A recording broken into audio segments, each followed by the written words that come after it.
This is going to be a video tutorial on how to enable or disable JavaScript in the Brave web browser. I will be using Ubuntu 24.04 for this. Let me jump over to my browser here. I have the Brave web browser opened up now.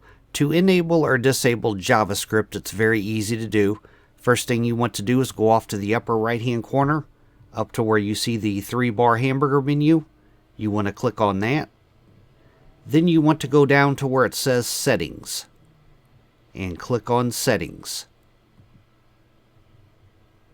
Now on the pane off to the left hand side, you want to click on Privacy and Security.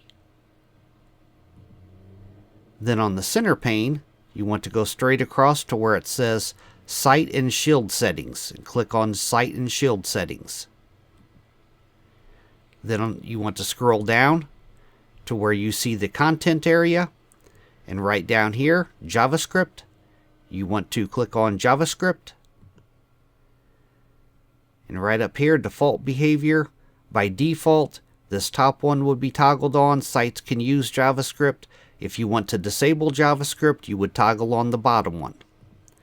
So the top toggle toggles on JavaScript, the bottom one toggles it off. That is how to enable or disable JavaScript in the Brave web browser. Thanks for watching.